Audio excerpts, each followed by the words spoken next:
Oi! Hoje você vai conhecer um instrumento muito importante para conseguir qualidade em mecânica. É o relógio comparador. Com ele, eu consigo saber se as peças que eu vou entregar para o Ataliba estão com as medidas de acordo com o que a fábrica dele precisa. É verdade. Eu vim buscar umas peças que o Ananias fabricou e vou aproveitar para dar uma olhada e ver como funciona esse relógio comparador. Você sabe, não é? Sempre que eu posso, eu gosto de aprender um pouco mais para progredir no meu trabalho. Nesta teleaula, você vai aprender a mexer com o relógio comparador para fazer as suas medições. E você ainda vai conhecer as diversas utilizações deste instrumento tão importante no dia a dia da mecânica. Se você está querendo acertar os ponteiros com as medições mais precisas, fique ligado, porque a nossa teleaula está começando.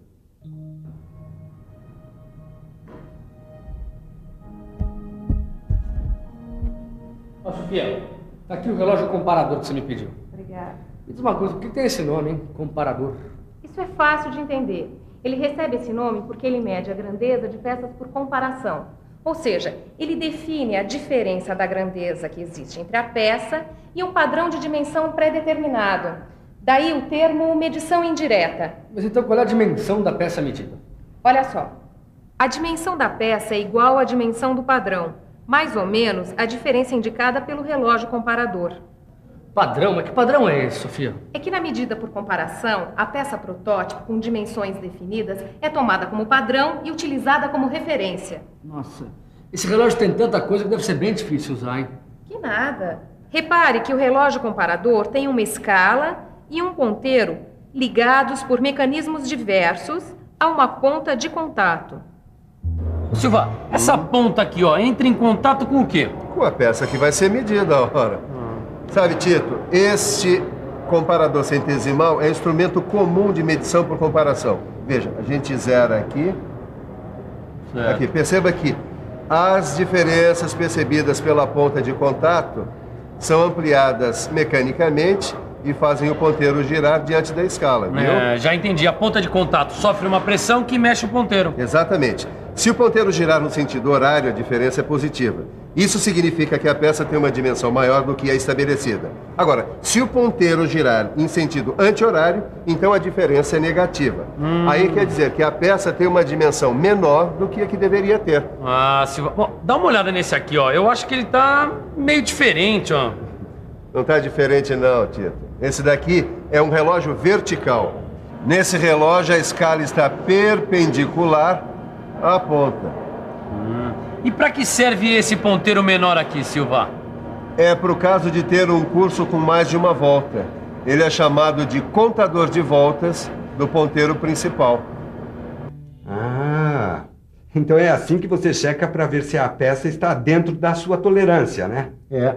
Tá vendo como é prático? Olha, esse relógio aqui tem esses limitadores de tolerância que eu ajustei com os valores mínimo e máximo permitidos para essa peça. Muito prático. Quer dizer, então, se o ponteiro ultrapassar um dos limitadores, aí você já sabe que a peça está fora da sua tolerância permitida. E assim eu posso checar diversas peças muito mais rapidamente.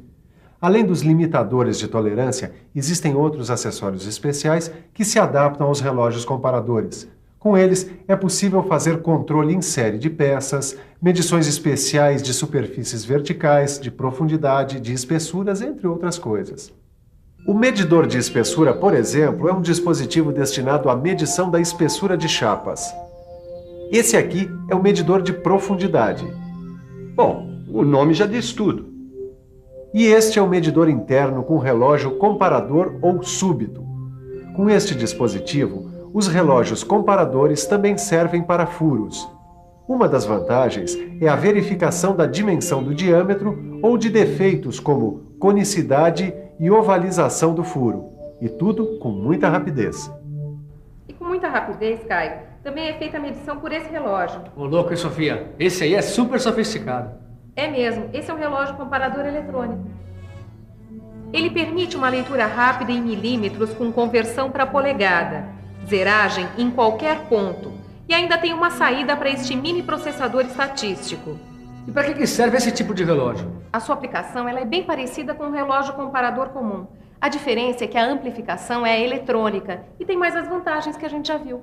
Amplificação? O que é isso, Sofia? Boa pergunta, Caio. Mas só que para você entender melhor isso, você precisa conhecer os mecanismos de amplificação. Ô Silva, quais são os mecanismos de amplificação? Eu sei que existem 3 sistemas. Um deles é chamado de amplificação por engrenagem. E na amplificação por engrenagem, as diferenças percebidas pela ponta de contato são ampliadas mecanicamente. Tudo bem, mas eu continuo sem saber como é que funciona a coisa aí dentro do relógio. Muito bem. Aí, nesse caso, primeiro a ponta de contato move o fuso, que tem esta cremalheira aqui, que movimenta um trem de engrenagens, e esse trem gira o ponteiro indicador. Mas Silva, qual é a relação entre o movimento da ponta de contato e o do ponteiro? Nos comparadores comuns, cada volta completa do ponteiro corresponde a um deslocamento de 1 milímetro da ponta de contato. Como o mostrador contém 100 divisões, cada divisão corresponde a 1/100º de milímetro. Ananias, qual é o segundo mecanismo de amplificação dos relógios comparadores? É a amplificação por alavanca. Por alavanca? O princípio da alavanca aplica-se aos indicadores com alavancas. Ah, e você tem um aí para eu conhecer? Não, esse é um instrumento um pouco caro. Apesar de simples, ele é bastante preciso. Sim, bom. Então fica faltando conhecer o terceiro mecanismo de amplificação dos relógios comparadores. Você tem razão. É o de amplificação mista. Ele resulta de uma combinação de alavanca com engrenagem. O bom desse mecanismo é que ele consegue levar a sensibilidade a 1 milésimo de milímetro, e isso sem reduzir a capacidade de medição. Aí, Sofia, será que eu já posso colocar a mão na massa medindo essa peça aqui? Calma, Caio. Eu sei que você tá louco para usar o relógio comparador, mas antes é preciso tomar alguns cuidados. Antes de medir a peça, é preciso que você saiba se o relógio está em condições de uso. Tá, e como é que faz isso? É o seguinte, dá uma olhada como se verificam os possíveis erros. Usando um relógio comparador fixado no suporte, nós tomamos as diversas medidas nos blocos padrão. Agora, a gente checa se a medida indicada no relógio corresponde à do bloco.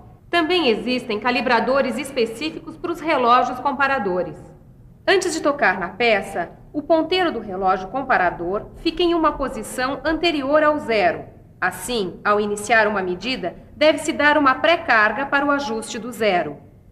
E agora, para colocar a mão na massa, como você diz, só precisa saber quais são as aplicações dos relógios comparadores. Ah, isso eu sei. Peraí, só preciso pensar um pouco. Vamos pensar um pouco. Deixa eu ver. Bom, eu sei que uma aplicação importante dos relógios comparadores é a verificação do paralelismo. Sei também que estes instrumentos são muito indicados para fazer a verificação da excentricidade da peça montada na placa do torno. E além disso, eles são ótimos para o controle de concentricidade. Os relógios comparadores fazem ainda a verificação do alinhamento das pontas de um torno e a verificação de superfícies planas. Bom, agora eu já posso medir essa peça e checar se ela está dentro da tolerância. Pode, Tito, desde que você preste muita atenção a uma dupla que pode lhe proporcionar os melhores resultados para o relógio comparador. O uso e a conservação. Certo, mas o que devo fazer? Nada de complicado. Quando for medir uma peça, descer suavemente a ponta de contato. E só tirar a peça quando tiver levantado um pouco a ponta. O relógio deve estar sempre perpendicular à peça, para evitar os erros de medida. Eu sei que também é muito importante evitar choques, arranhões e sujeiras. E também que o relógio deve ser sempre guardado no seu estojo e só sair na hora da medição. Exatamente. Ananias, esse relógio que você está usando, ele é um pouco diferente dos outros, não é? É mesmo. Esse aqui é um relógio ponta de contato de alavanca. Ele é um dos relógios mais versáteis que a gente usa em mecânica, conhecido também como relógio apalpador. Repare que o seu corpo monobloco, ele possui 3 guias que facilitam a sua fixação em diversas posições.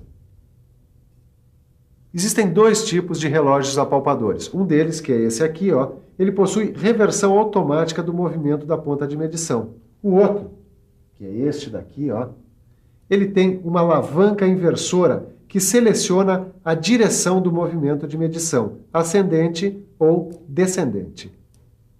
As divisões do mostrador giratório variam de 1/100º a 2 milésimos de milímetro e de 10º de milésimo de polegada.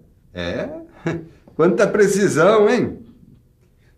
Ih, eu preciso levar aquela encomenda para a fábrica, senão o pessoal lá para e você já viu, não é? Deixa que eu te ajudo. Tá. Muito bem, Caio. Até que para sua primeira medição com relógio ponta de contato, você foi muito bem. É, Sofia, mas ainda tenho muito que aprender.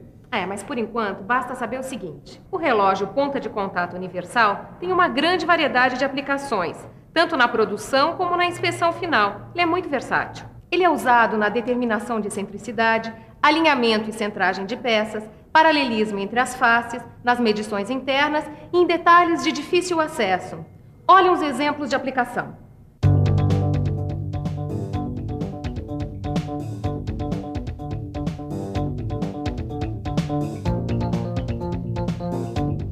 Bom, acho que por hoje chega, né? Vamos guardar o material e ficamos por aqui. Tá legal. Eu posso ajudar? Claro, e é bom mesmo, porque assim você já vai aprendendo os principais cuidados no uso e na conservação dos instrumentos. Tá, olha, algumas coisas eu até já sei. Por exemplo, evitar choques, arranhões, sujeira. Isso mesmo. Sei também que na hora de usar um instrumento é importante montá-lo rigidamente no seu suporte e descer suavemente a ponta de contato sobre a peça. Se for usar uma mesa magnética, verificar se o relógio é antimagnético. E na hora de guardar o instrumento, é preciso colocá-lo no seu estojo específico, certo? E por fim, fazer uma revisão, para não esquecer nada do que a gente acabou de aprender hoje. E atenção, se liga aí que é hora da revisão. Na teleaula de hoje, você conheceu os diversos tipos de relógio comparador. Conheceu suas diferentes aplicações. E ainda viu como funcionam os seus mecanismos de amplificação da medição. Agora é com você. Pratique os exercícios que estão no seu livro de estudos. Assim você nunca fica atrasado na matéria. Tchau. Tchau.